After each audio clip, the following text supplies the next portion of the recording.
Les trois sorciers de Smart Bourse avec nous comme chaque troisième vendredi du mois. Philippe Béchade est avec nous à distance en visioconférence, le président des Éconoclastes et rédacteur en chef de la Bourse au quotidien. Bonjour Philippe, bienvenue à mes côtés en plateau. Jean-Luc Hussac, Perceval Finance Conseil. Salut Jean-Louis. Bonjour. Et Romain Daubry, évidemment, avec nous, membre de la cellule Info d'Experts de Bourse Direct. Romain, bonsoir, bienvenue. Bonjour Grégoire, merci. 6343,40, c'est donc la compensation du mois de mai sur le CAC 40. Le contrat a expiré à 16h tout à l'heure. Et c'est donc, premier point de discussion, une nouvelle échéance de baisse par rapport à l'échéance du mois d'avril qui était clôturée le 14 avril, hein, c'est ça. Avec 5 points de hausse au mois d'avril par rapport à mars. Là, on perd 255 points, effectivement. C'est plus marqué. Pas mal d'éléments à se remémorer sur une échéance qui est quand même très particulière, avec beaucoup de volatilité toujours. Le retour des vendeurs, déjà, on peut parler de ça, puisque à partir du 21 avril, donc le mercredi qui a suivi l'échéance des marchés dérivés, eh bien, on est monté à 6715 points sur le contrat, le CAC 40 cash, pardon. Et à partir de là, les vendeurs ont commencé à prendre la main, ce qu'on n'avait pas vu depuis la crise Covid, clairement, avec dans chaque séquence de baisse un nombre de contrats futurs qui a augmenté régulièrement, pour porter la position globale sur le futur CAC 40 à plus de 335 000 contrats, donc 35 000 contrats ouverts environ dans la séquence de baisse et contre des niveaux systématiquement de plus en plus bas contre chaque rebond. Donc 6 680 futurs, on a ouvert une partie de la position, 6 548 ensuite, puis il y a une zone autour de 6 490 points où on a ouvert un peu le solde du nombre de contrats. Donc ça, on n'avait pas vu 10% de la position ouverte sur le futur qui était venue donc à la main des vendeurs. Et à aucun moment, on a vu cette position ouverte diminuer dans chacun des rebonds. Vous dites juste, Romain, c'est important, depuis le 21 avril, quelque chose a changé dans le marché, de ce point de vue-là. Dans le comportement spéculatif et effectivement du côté des marchés dérivés, quand on approche de l'échéance des marchés dérivés, comme c'était le cas cette semaine, les mouvements qui ont lieu sur le futur CAC 40 sont beaucoup plus liés à des questions d'arbitrage, de position, d'options par rapport aux futures par rapport aux options, et la lecture est moins facile à faire. En revanche, quand on entame l'échéance, les éléments sont liés aussi, bien entendu, mais c'est quand même une détection de la pression baissière, et on l'a constaté qu'à aucun moment la pression baissière n'avait diminué, même dans les plus forts rebonds, et donc jamais ils n'ont capitulé. Souvent, quand il y a des séquences baissières un peu marquées, c'est rare que les vendeurs conservent strictement la main. Au bout d'un moment, ils allègent un peu, ils prennent un peu de bénéfice. Ça n'a jamais été le cas. Donc ça, c'est un premier élément intéressant. Et toujours pour parler des marchés dérivés, ce qui est étonnant, c'est qu'en contrepartie de ça, il y avait de la couverture dans les portefeuilles. Et on a même atteint des paroxysmes de protection. Alors, il y a des lectures de long terme sur le ratio put-call, mais il y a aussi des lectures au jour le jour. Et il y a une dizaine de jours, on a atteint un paroxysme avec un ratio de put-call qui était de l'ordre de 5 options de vente pour une option d'achat autour de la monnaie. Sur le CAC. Sur le CAC 40. Ouais. Donc, c'est énorme. Ça s'est un petit peu tassé par la suite, mais pas de façon très significative. On peut dire qu'on entamait l'échéance de mai avec un ratio de couverture qui était à environ 2,5, donc plus de 2 options de vente pour une option d'achat, vraiment un certain pessimisme. Et on va entamer l'échéance du mois de juin avec 1,7 options de vente pour une option d'achat.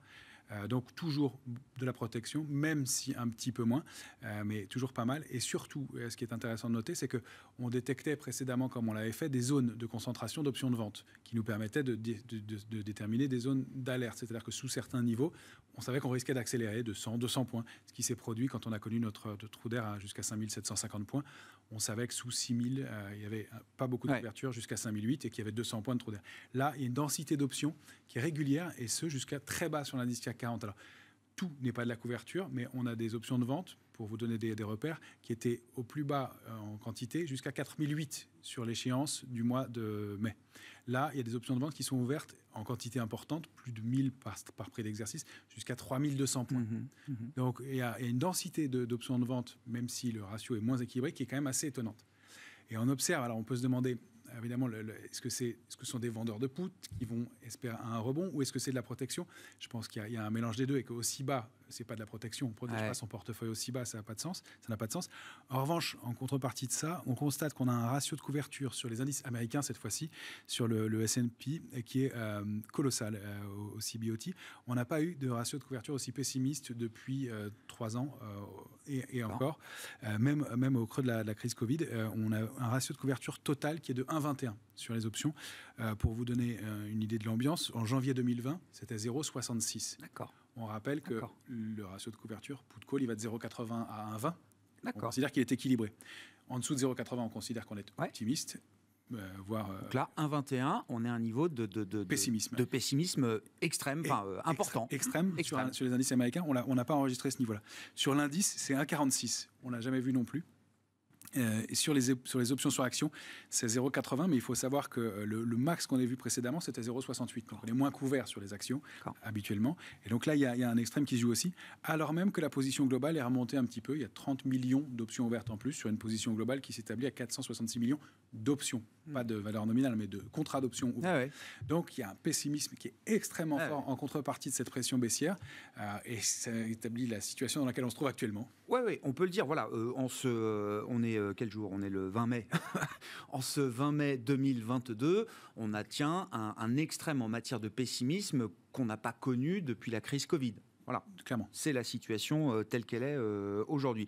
Jean-Louis, qu'est-ce que vous retenez alors de cette échéance et des mouvements qui paraissent un peu désordonnés parfois, alors, en tout cas des mouvements d'ampleur qui peuvent être un peu inquiétants parfois, mais au final, vous l'écriviez d'ailleurs ce matin, franchement, sur le fond, il ne se passe rien. D'ailleurs, c'est ce que vous disiez à vos lecteurs ce matin dans votre note. Si vous avez une journée à prendre pour vous reposer, c'est aujourd'hui. Posez votre journée. L'échéance, c'est pour éviter l'overtrading. Ouais. Par exemple, surtout le jour de l'échéance où on fait des paris comme ça, parfois sur les options pour s'amuser. Alors, d'abord, on n'a pas baissé autant que ça, parce que là, tu as regardé compensation dernière, et là, mais il y avait 98 points d'écart au départ. Oui, là, c'est de compensation, d'une compensation à l'autre. Ouais. Voilà, donc, mais il faut enlever 98. Donc 100 points pratiquement, puisque mai a démarré 100 points plus bas. Avec les dividendes. À cause des dividendes. Et là, juin démarre 50 points plus bas. Bon, donc c'est 150 points de baisse. 150 points de baisse. 250, c'est pas pareil. D'accord. Donc ça n'a pas baissé autant que ça. Sur la pression vendeuse, moi j'ai envie... Alors c'est facile de faire une critique après coup, mais ce n'est pas une vraie critique, c'est simplement pour essayer d'affiner. Moi je pense qu'il y a surtout une absence d'acheteurs. D'ailleurs tu es d'accord, on en parlait. Ouais. C'est-à-dire qu'en fait, on a des vendeurs qui viennent, de temps en temps, des acheteurs qui viennent, mais beaucoup d'arbitrage, et sincèrement, des vrais vendeurs, sauf sur des dossiers où tout d'un coup, c'est un peu la panique, mais il n'y a pas de pression. Les acteurs de la gestion ne font pas grand-chose sur des ventes fondamentales, de liquidation, non, ça, on ne l'a pas vu. C'est plus de la spéculation. Voilà, la position ouverte était à 300 000 le mois précédent, et là, elle est à 330. Donc, il y a 10% de contrats en plus, et c'est dans le sens de la baisse qu'ils ont été ouverts. Donc, il y a quand même cette pression spéculative baissière. C'est très léger, très léger. Les volumes sont... Les volumes de conviction, pour moi, ils sont quasi nuls. Enfin, Sinon, vous n'auriez pas des écarts de 3% en une heure. Enfin, rappelez-vous, dans ce mois-ci, on a fait des moins 4, des plus 5, en quelques heures. Et puis, ça devient très dangereux de vendre le marché sur ces niveaux-là. Les risques de rebond, même si ce serait un bear market rallye, même si ça ne serait que cela, existe et est important compte tenu du pessimisme. On l'a vu avec des séquences de rebond violentes sur le Nasdaq la semaine dernière. Donc il y a ce risque aussi. Donc vous attaquez à la baisse sur ces niveaux-là, mais là ils ont de l'avance. 6680, 6548, ils ont quand même... Ils ont déjà bien encaissé. Ils ont bien encaissé, donc ils n'ont pas de raison de déboucler. Moi je vous ai remarqué la non-vulnérabilité entre guillemets du marché, c'est-à-dire l'absence de potentiel effet domino, du fait que toute la hausse, en fait, s'est construite avec une volatilité implicite historiquement élevée, très importante. Et dans le temps, en plus. C'est-à-dire que même aujourd'hui, moi je dis, on peut acheter des options, normalement, il faut les vendre en haut de vol. Mais, on les vend en haut de vol, mais on sait qu'on ne va pas jouer la baisse de vol parce qu'il n'y en aura pas. Et justement, on peut aussi les acheter parce qu'on peut se dire que les options qu'on va acheter aujourd'hui auront peut-être la même volatilité dans 15 jours, voire dans 20 jours, proche de l'échéance. Donc, il y a... Alors, moi, je ne pense pas que ce soit un pessimisme. Il y a une hyper méfiance, mais qui est en fait là depuis déjà de nombreux mois. Quand vous savez, quand le marché est passé de 4 000 à 7 004, 7 000, là, on se dit, bon, c'est quand même un peu délirant. Et je suis certain qu'entre 6 000 et 7 004, c'est construit une hausse en effet, très protégés, avec beaucoup de méfiance, beaucoup d'acteurs qui ont évidemment constitué des liquidités, qui aujourd'hui pourraient ils sont contents. Enfin, il y en a beaucoup qui se disent, après tout, ça nous laisse des portes d'entrée. C'est pour ça que ça va très vite, parce que dès qu'il y a un dossier qui intéresse, ils y vont tous. Dès qu'il y a un dossier qui fait peur, Elior, cette semaine, vous avez vu les écarts de fou de Richebourg, simplement au départ. Elior, c'est l'endettement qui, en fait, inquiète. Et le reste n'est pas non plus catastrophique. Hein. Il n'y a pas de très mauvaise surprise. Et ça a été le massacre de Richebourg derrière, etc. Donc, il y a une hyper réactivité et surréaction des gens. Voilà. Et sur le fond, il n'y a rien. Il n'y a rien. On le voit, les Euronext a annoncé des chiffres en forte baisse pour avril, 42%.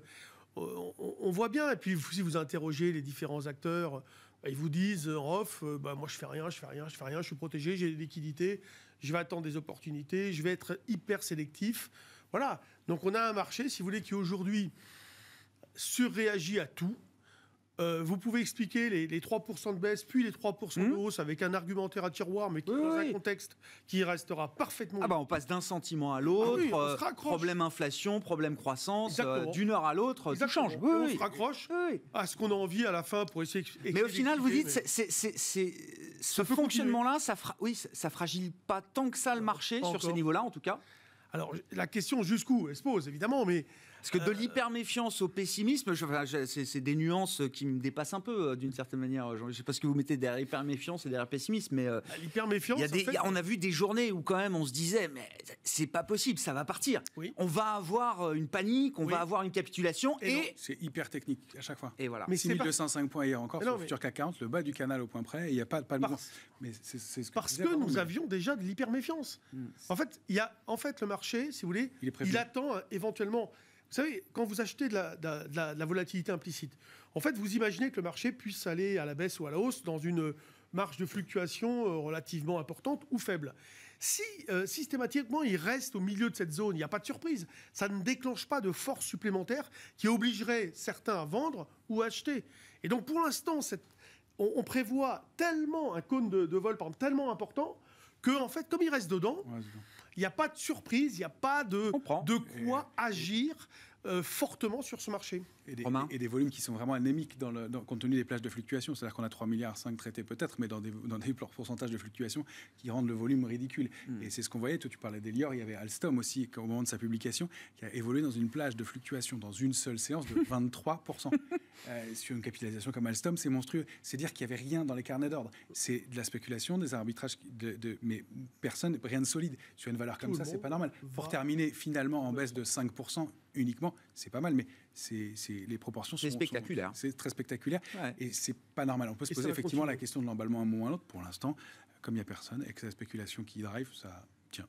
Bon, Philippe Béchat, vos commentaires sur cette séquence de marché. Moi, je note quand même qu'au global, les actions mondiales baissent depuis 7 semaines, qu'on a vu quand même des mouvements toujours à la baisse sur les grands indices américains. Le Nasdaq a du mal à rebondir. Apple enchaîne 8 semaines de baisse, je crois, en s'enfonçant à plus de 20% de baisse maintenant. Hein. C'est la dernière GAFAM qui entre en bear market, Apple. Quels sont les commentaires que ça vous inspire, Philippe ?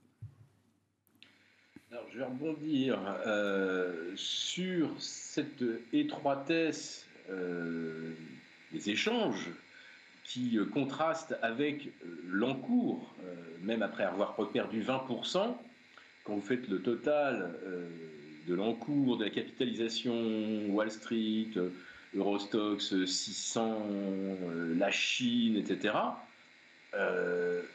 mais on n'a encore rien perdu en fait.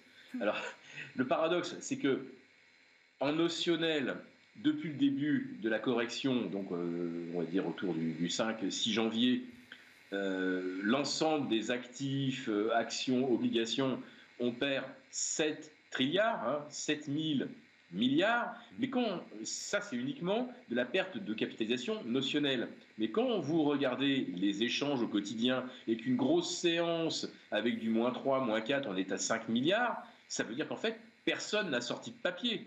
Alors, ça a été bien expliqué par Romain et Jean-Louis. Tout le monde est effectivement couvert. Tout comme dans la hausse, personne n'achetait, on va dire, avec un bulldozer et en chargeant à coût de 100 millions les grands fonds d'investissement.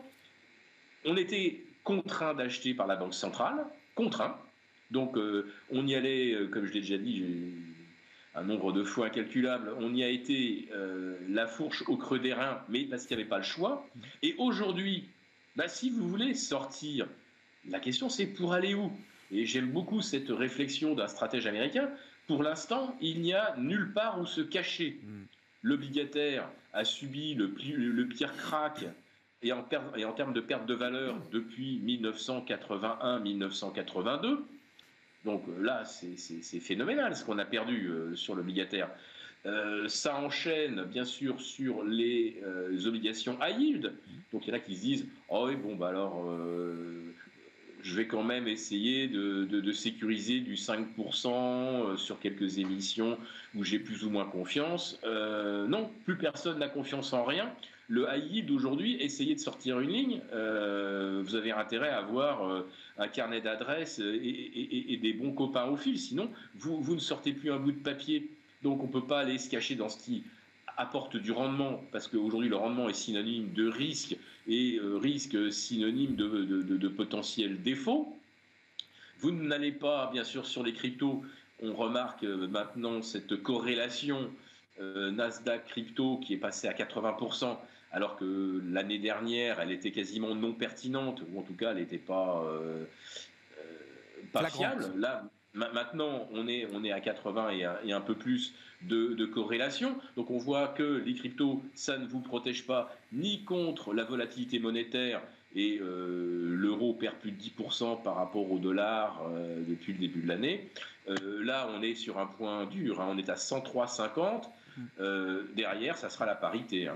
Si on ne tient pas les 1,0350 euro-dollar, derrière, on change un peu de monde. Or, le problème, c'est pas trop que l'euro aille à la parité. À la limite, ça peut arranger nos exportatrices. Le problème, c'est à quelle vitesse on y va. Et on y va extrêmement rapidement à l'échelle des sommes que ça représente. Donc, moi, mon constat, c'est que les gérants, aujourd'hui, n'ont encore que très partiellement allégé leur portefeuille et ils s'enfoncent avec le marché. Ils ne peuvent pas faire autrement. Alors, ils sont un peu couverts, mais ça ne va pas permettre de compenser tout ce qu'on perd.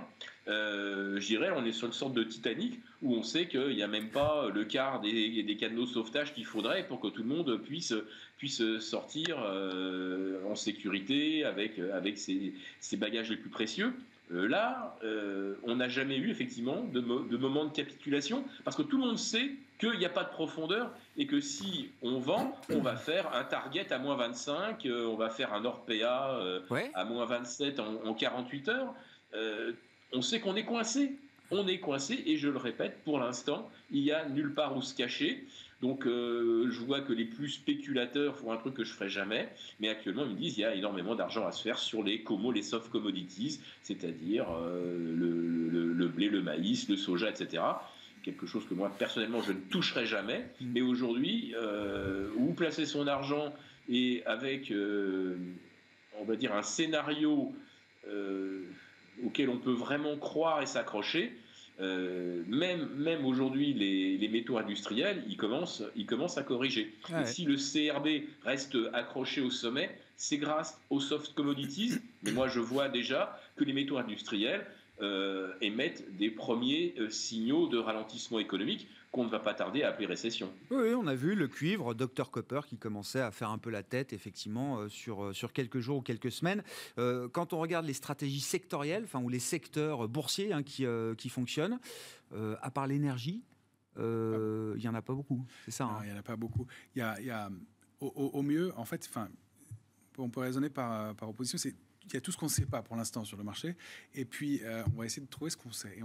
Il n'y a pas grand-chose, mais ce qu'on sait, c'est que très probablement la situation a vocation à durer encore un peu, au moins, et qu'on n'a pas peut-être marquer des points bas à court terme, qu'on peut avoir un rebond, c'est le plus difficile. Qu'à long terme, il y a peut-être des points d'entrée sur certaines valeurs. En effet, Amazon qui a perdu 45%, on en parlait. Voilà. Et ensuite, il y a quelques foyers, quelques valeurs individuellement en stock picking qui s'en sortent mieux.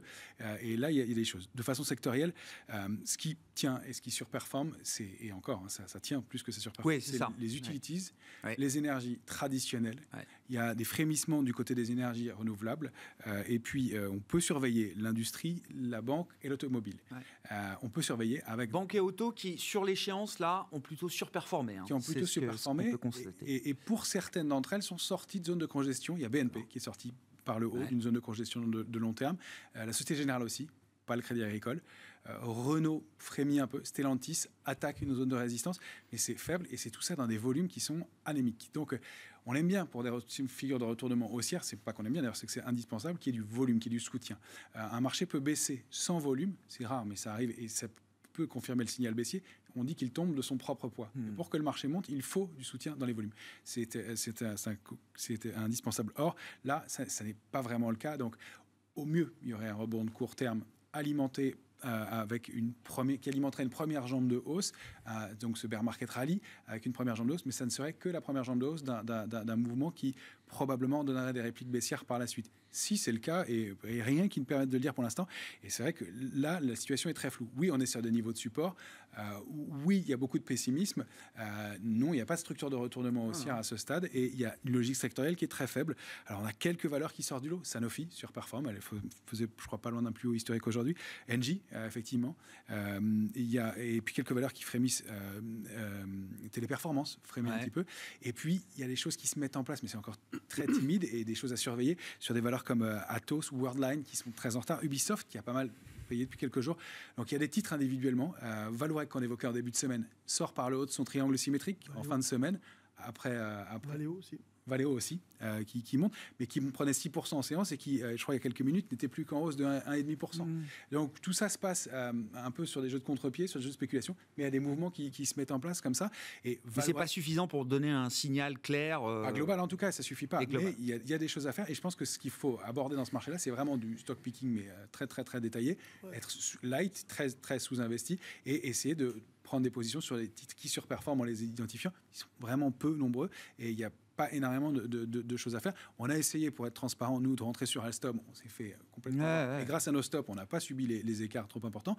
Elior, on avait une figure de retournement, on s'est fait stopper aussi. Je donne deux exemples négatifs. On est sur la Société Générale, ça a très bien marché. On a pris nos bénéfices sur Total à plus de 20% cette semaine. On est très content, avec dividendes intégrés en plus. Donc, il y a des choses bien à faire, mais il faut être hyper mobile, et il faut surtout pas avoir un investissement, une sous-modération forte, et être très, très diversifié, très sélectif. Il ne faut pas s'entêter. Et il ne faut pas s'entêter dans ces marchés-là. Effectivement, et accepter, soit si on a des stops de les prendre, soit si on conservait pour le très long terme. Jean-Louis, je sais que la définition bear market, c'est moins 20%. Je sais que le CAC n'a pas fait 20% de baisse, mais est-ce que c'est quand même un bear market ? C'est une logique de bear market. Mais il y a longtemps, enfin moi j'attendrai jamais. Ça fait un moment ? Oui, déjà, c'est inconcevable pour moi d'entendre à partir de moins 20, c'est idiot, je suis d'accord. Donc, oublions la règle des moins 20. Donc, est-ce qu'à moins 12, moins 13, est-ce qu'on est déjà dans une logique de marché baissier ? À partir de moins 8, moins 9, on commence... c'est-à-dire que ça dépend d'où ça vient, de l'accélération qu'il y a eu, bien sûr, mais oui, il faut remettre en cause la tendance bien avant. Là, en fait, on a des intérêts qui tournent énormément, parce que le frein de la baisse pourrait, pourquoi pas, apparaître avec des valeurs comme LVMH, L'Oréal, qui ont vraiment sous-performé avec la Chine, notamment, mais qui peut aussi, en Chine, ça peut aller mieux bientôt, puisqu'ils sont en train de lever des confinements. Aujourd'hui, visiblement, non. Voilà, oui. Pour LVMH, L'Oréal, Richemont, aujourd'hui, ça va pas. Mais ces valeurs pourraient peut-être remonter un petit peu et apporter la contrepartie de valeurs où on pourrait être déçu, etc. Aujourd'hui, acheter des valeurs comme Elior, comme Alstom et bien d'autres, moi je pense qu'il faut y croire, c'est-à-dire se dire, voilà, j'étudie à fond une société, je regarde ses perspectives, surtout l'endettement, parce que là ça va être un sujet sensible, et il faut acheter. faire un peu d'analyse fondamentale, Non, vous dites. Soit il faut être... C'est la première fois oui, que je vous entends dire ça, Jean-Louis. Mais c'est pas ça, c'est que le monde là, change. Ces valeurs-là, si vous voulez, elles ne donnent pas des signaux de retournement à la hausse. Donc, si on les achète en se disant c'est sur un support, il faut avoir une conviction fondamentale. Voilà, il faut avoir une vraie conviction et puis pas mettre de stop parce que sinon on participe un peu au truc de fou, quoi. Et moi qui dis ça et qui le fais tout le temps sur les indices, parce qu'on travaille sur des micro-mouvements. Après, si vous regardez Apple, moi il y a quelques temps, je donnais un objectif de repli potentiel pour acheter vers 135. Bon. Ouais, alors on a 131 ou 132 là. Donc, pourquoi pas 60, ça remonte là un peu. Donc peut-être que là on a une zone d'achat. Vous voyez, Alphabet c'est pareil, c'était 2137 le niveau support. Bon, je sais pas combien on est là. Hier on était à 2225. On n'est pas en train de les enfoncer ces on arrive sur les zones. D'accord. Alors c'est pas joli, mais si on et là si vous voulez. Parce qu'Apple c'est pas joli, oui. Non, c'est pas joli. Non. Donc si on achète, moi je n'achète pas. C'est qu'on y croit. C'est-à-dire qu'on se dit. Moi, je crois en Apple. J'attendais une opportunité pour rentrer. Là, il y en a une. Bah oui, j'entends plein de gens. Ils disent si j'avais su, j'aurais acheté de l'Apple. Bon, moi, j'ai envie de leur dire maintenant, aujourd'hui, allô, c'est maintenant. Et alors, pourquoi vous achetez pas ? Parce que moi, j'ai jamais dit si j'avais su, j'aurais acheté de l'Apple. Non, mais d'accord, mais on peut dire des choses et on peut remettre en cause ce qu'on a dit aussi dans le passé. On n'est pas tenu parce qu'on a dit un jour, je crois en Apple, d'acheter à 130 Apple aujourd'hui. Effectivement, différentes stratégies. Soit il y a une stratégie de trading un petit peu dynamique et on met des stops et on accepte de sortir. Et si ça fonctionne pas, soit on prend pour le long terme. Effectivement, sur ces valeurs-là, à quelques années et sur le long terme, on a des points d'entrée.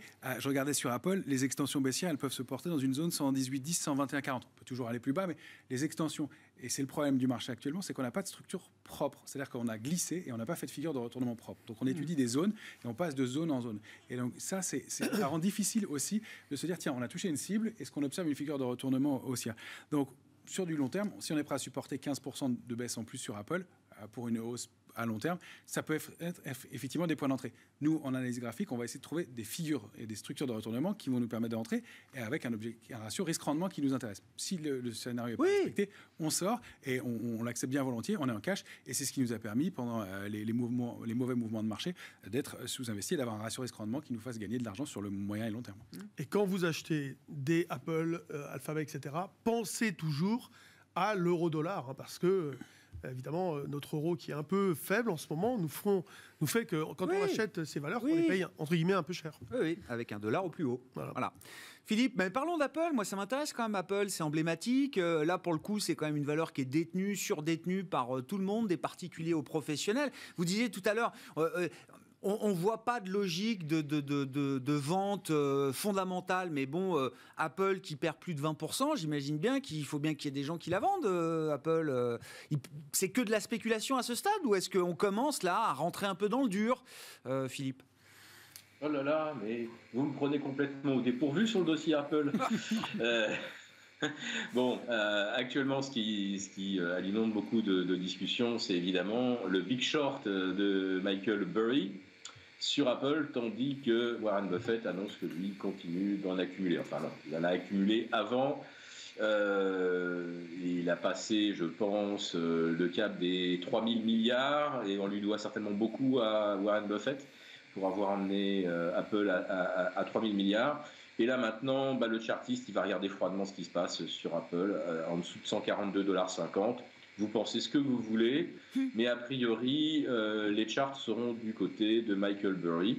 Maintenant, les actionnaires de Berkshire Hathaway, ils ont 10 ans devant eux, et eux, ils savent qu'ils verront probablement Apple à 200, à 250 ou à 30 $ après le split par 10, enfin peu importe. Ça dépend de l'horizon de temps, mais à très court terme, Apple, c'est la valeur la plus détenue, et pour une bien mauvaise raison pour les derniers achats, c'est que si ça se passe mal, au moins le carnet d'ordre est épais, on pourra en sortir. Tout le monde a pensé exactement la même chose. On a acheté un titre dont on se disait, au moins celui-là, si ça se passe mal, on peut en sortir. Ça en fait une valeur dangereuse aujourd'hui, Philippe ? Je pense que ça sera la dernière qui sera vendue, mais le jour où elle commencera à chuter, tout le monde la vendra. Parce que tout le monde se retrouvera à ce moment-là surpondéré en Apple par rapport au reste du marché. Donc plus de 20% de baisse, pour vous, elle n'a pas commencé à baisser ? Non, et j'explique pourquoi. Les gens avaient déjà tendance à surpondérer Apple. d'accord, dans un portefeuille. Je rappelle que Warren Buffett, Apple, c'est plus de 40% de l'ensemble des actifs de Berkshire Hathaway. Bon, prenez un fonds qui soit un petit peu plus offensif que Berkshire et qui avait d'une Nvidia, de la AMD, enfin des valeurs de croissance quand il fallait en avoir. Vous voyez un petit peu le profil Arc Capital de Cathie Wood. Sur ce portefeuille, vous avez déjà 70% des valeurs qui sont à moins 30, moins 40, moins 50. Ben, si vous n'avez pas vendu vos Apple, Apple va bientôt représenter 50% de votre portefeuille. Parce que les autres, elles ont tellement plongé. Je ne sais pas, Beyond Meat, on est à moins 90, Peloton, moins 92. Enfin, donc, ceux qui n'ont pas encore vendu Apple, aujourd'hui, se retrouvent avec une valeur. Ça n'a plus aucun sens. Je pense que la pondération d'Apple doit être quelque chose, aujourd'hui, qui est totalement absurde. Les quants, quand ils vont se pencher sur beaucoup de portefeuilles, ils vont se dire là, il y a vraiment il faut écréter. Manifestement. Ben non, mais ça va forcément arriver. Ouais. Et ça sera vendu par des gens qui disent mais moi, je suis comme Warren Buffett. Moi, Apple, je veux l'avoir à 200 ou 250 $ en 2025. Sauf que là, il y a un moment où le compte vous dira mais non, tu peux pas garder Apple. Ça fait avant, c'était 20% de ton portefeuille. Maintenant, c'est 40%. Ça va pas aller. Bien sûr, je caricature, oui, mais bien sûr. On va arriver un petit peu à ce genre de cas de figure. Donc ça, il faut être assez méfiant. Ouais. Alors aujourd'hui, par contre, il y a une valeur qui a aussi beaucoup fait parler d'elle, c'est Tesla. Et Tesla, qui jusqu'à cet après-midi, 15h45, préservait son support 710. C'est-à-dire que tous les chartistes qui regardent Tesla à 710, ils avaient le doigt sur le bouton. Là, je peux vous dire qu'à l'instant, là, Tesla, c'est à moins 7. Ça craque. Et là, ça craque. Ouais. Voilà. Donc, ceux qui sont sur Tesla, et il y en a qui vont peut-être commencer à subir des pertes, il y a un moment, il va falloir aussi qu'ils décident qu'est-ce qu'ils vendent. Parce que appel de marge, parce que il faut rééquilibrer le portefeuille. Enfin, il y a un moment où les gens vont être obligés de vendre Apple. Voilà. Mais là, Tesla, ça y est, c'est parti. Aujourd'hui, Nvidia et AMD sont vraiment les grandes vedettes de 2020-2021. Aujourd'hui, le Nasdaq repart à la baisse après une entame positive. Elles sont à moins 4, moins 5. Oui, bien sûr. Oui, tout de suite, on voit le moindre rebond du Nasdaq se termine généralement dans le rouge. Jean-Louis. Juste une petite information de prudence. Quand vous achetez un titre, vous le payez, vous pouvez le mettre de côté, le garder éternellement. Quand vous vendez à découvert un titre, il faut que les gens sachent que c'est quelque chose qui potentiellement est dangereux. On peut vous obliger à les racheter et il y a un coût de portage de l'opération. Je vends à découvert un titre, j'emprunte le titre et il y a un coût. Donc il ne faut pas que les gens pensent que la vente à découvert, c'est aussi simple que l'achat. Voilà. C'est important. Mais c'est très bien de le rappeler. Okay. Merci beaucoup. Gardez la parole. Euro-dollar, 1,0350, c'est ce qu'on a vu là, il y a quelques jours. Jour baissier. Ouais, ça d'accord. Mais alors, oui. Alors déjà, c'est quoi le niveau de retournement là, pour montrer un peu la taille du chemin? C'est-à-dire que comme ça, le rebond est pour l'instant extrêmement faible. Moi, je l'avais fixé à 1,1030. Je ne l'ai pas bougé. D'accord. Il peut rebaisser un peu quand même le niveau de retournement, non? Ouais, je vais voir, mais c'est pas mal 1,1030 déjà. C'est pas si loin. Ouais. Au départ, c'était un 15 et quelques, un 13 et quelques, un 10,30. Bon, je vais voir si possible. Il faut que ça stabilise. C'est quoi là. Mais le 1,0350, c'est déjà un énorme objectif. Comme disait Philippe, la parité, c'est un autre monde. Ou est-ce que c'est j'ai aucune idée. Là, maintenant, ce qui se passe, c'est que en fait, c'est géré d'une manière très algorithmique avec les taux. Là, c'est fou. Les taux américains rebaissaient parce que c'est un flight to security. Ils allaient acheter des emprunts du 10 ans américain, etc. Et du coup, l'euro a rebondi. Mais bon, pour l'instant, ce n'est qu'un rebond technique. Moi, j'ai shorté là, hier. Je suis short un petit peu au-dessus, vers 1,0640. Oui, ça ne nous sort pas de la zone où on continue de vendre, quoi. Ouais, je short sur des petits rebonds. Donc là, il n'y a pas de problème. On pourrait ne rien faire aussi, mais Moi, je le fais systématiquement et pour l'instant, la tendance est baissière. Maintenant, où ça va, j'en sais rien. Moi, il faut pas trop d'ailleurs se fixer parce qu'on pourrait inverser à un moment donné, aller à 0,9. Enfin, tout est possible. Hein. Donc, le zéro, il n'existe pas vraiment. Mais dans l'idée de faire de l'argent en tradant, parfois, il faut se dire, je me fixe pas de limite et je lis, si vous voulez, les informations que m'envoie le marché.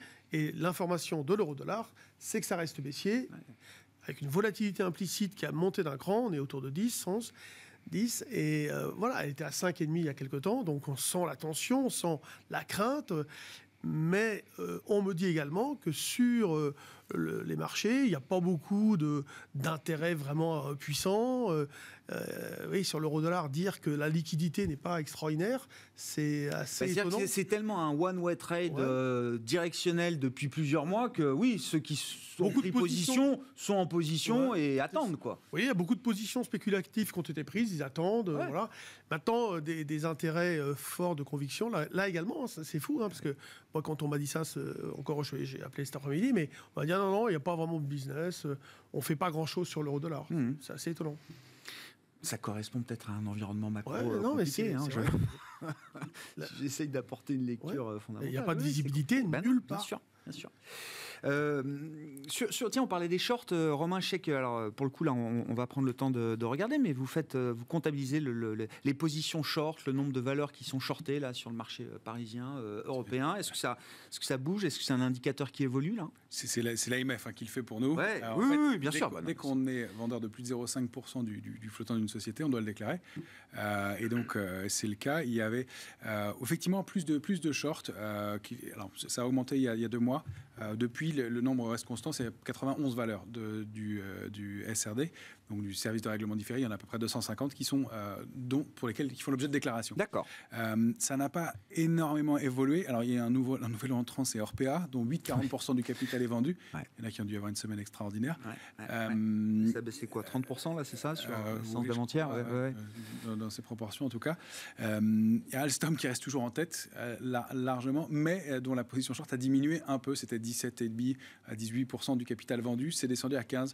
Ça repasse à 16%. Il y a des pressions, c'est assez étonnant, on peut se poser la question. Il y a CGG, toujours 8,80% du capital qui est vendu. Et puis dans le top 7, on a Ingenico avec 8,30%, Forestia 7% du capital, 7,12%, et McPhy 6,30%. Donc ça ne diminue pas beaucoup de ce côté-là, ça reste même assez constant. Et c'est le cas aussi sur d'autres valeurs dont on peut se poser la question. Des valeurs comme Atos, justement, qui sont opéables, qui sont sous-valorisées par rapport à certains de leurs brevets, tout ce qui est cybersécurité, etc. Et on peut se dire que être short d'Atos sur ces niveaux-là, c'est quand même courir un risque. Ou alors, il y a des informations qu'on n'a pas. Mais voilà, il y a des éléments qui sont assez intéressants. Ça reste assez constant, mais ça a augmenté au cours des 3 derniers mois, globalement. Et donc, il y a toujours un intérêt vendeur qui est un peu en place. Jean-Louis? Et on peut regarder aussi ce que font les insiders, c'est-à-dire que les déclarations, là aussi à l'AMF, tous ceux qui achètent en ce moment leurs propres titres, comme Bolloré, Vicat, TF1, pas mal ramassé. Il y a quelques temps, c'était Bouygues qui a été énormément ramassé par la famille, etc. Ça, c'est hyper intéressant de regarder ce genre de choses. Ça peut donner une indication de confiance de la part des dirigeants. Qui généralement ont une valeur fondamentale en tête pour leur entreprise, effectivement. Philippe, 3 minutes pour nous expliquer ce qui s'est passé sur le compartiment crypto. Et la question étant, est-ce que c'est un phénomène normal, enfin dans la normalité du monde des cryptos, ou est-ce qu'il y a quelque chose de différent là dans ce crash des derniers jours et des dernières semaines sur les crypto-actifs? Il y a une part de crack qui est le crack éternel, le Ponzi, ça s'effondre. Je rappelle que vous trouvez facilement 10 000 cryptos listés sur Investing, mais en fait, il y en a 18 000. Donc, on peut considérer qu'il y a peut-être quelques milliers, voire un bon 10 000, voire 15 000 cryptos de trop dans le paysage. Donc, il est tout à fait normal que certaines s'effondrent. Alors après, vous avez... ce qu'il faut, c'est analyser pourquoi les grosses. Je vais prendre, moi, parmi les 20 plus grosses, celles qui ont plus de 20 milliards de capitalisation, par exemple. J'exclus bien sûr les stablecoins. Pourquoi certaines commencent à chuter? Tout simplement parce qu'il y a d'autres cryptos qui améliorent le protocole de la crypto d'origine. Prendrons par exemple le Polkadot, hein. Je ne prétends pas être spécialiste, mais je vois simplement qu'il y a des projets de développement de blockchain avec au départ une base type Polkadot et qui aujourd'hui sont beaucoup plus performantes. Donc, où les équipes qui gèrent le Polkadot évoluent complètement et renoncent à certains de leurs objectifs, notamment de sécurité, etc., au nom de l'efficacité, ou alors on s'aperçoit que des projets plus efficaces en remplacent d'autres, et c'est assez normal. Maintenant, est-ce que, je veux dire, même 50 cryptos qui prétendraient être des valeurs, enfin des unités de réserve, vous voyez, est-ce que ça, c'est crédible? Dès que ça perd 10-20%, les gens se rendent compte que c'est pas un actif dans lequel on peut placer des réserves. Après, quand on regarde les projets les plus prometteurs, à mon avis, pour ce qui est de l'efficacité dans l'enregistrement de transactions, moi je vous fais un pronostic. Moi, je vous parie que d'ici 4-5 ans, il y aura une tokenisation des actions, des obligations, etc. Et il y a beaucoup d'intermédiaires qui auront du souci à se faire parce qu'il y a beaucoup de transactions qui se passeront comme ça. Sauf que ça fait du sens pour des transactions qui ont besoin de sécurité. Et là, on va arriver effectivement à des économies en termes de traitement et d'intégration dans la blockchain, mais ça va quand même rester quelque chose de cher. Le calcul, l'intégration dans une blockchain, c'est quelque chose d'énergivore qui génère énormément de CO2. Une monnaie, par définition, une fois qu'on l'a fondue, hein, depuis les pièces de bronze hellénistiques ou égyptiennes, une fois que vous avez fondu la pièce, quand vous l'échangez et que sa valeur est reconnue par tout le monde, une monnaie ne génère pas un atome de CO2. Une crypto, quel que soit son modèle de blockchain, même si c'est du proof of stake, c'est quand même très énergivore et ça ne pourra jamais devenir une monnaie. Donc la question est de savoir qu'est-ce que ça peut devenir et qui a envie de placer de l'argent là-dedans, sachant que ça ne deviendra jamais un vrai moyen de paiement pour le day-to-day. Donc il y a une sélection naturelle parmi des projets qui étaient certainement très beaux et qui ont amené des gens à développer des architectures, des applications qui sont acquises pour les 10, 20 ou peut-être 100 prochaines années. Sauf que, à la base, le projet, lui, il est dépassé par d'autres. Donc voilà, on est en train d'assister à ça, avec l'UST qui, lui, s'était littéralement effondré. Donc là, c'était une gestion algorithmique d'un collatéral sur un stablecoin.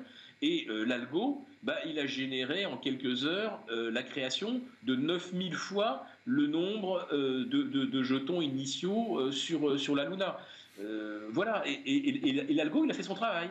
C'est juste que c'était pas viable. Mais il a fallu effectivement que ça crache pour qu'on s'en aperçoive. Donc je dirais que les cryptos, c'est vraiment réservé à des gens qui comprennent dans quoi ils placent de l'argent, mais c'est pas l'argent pour acheter l'appartement.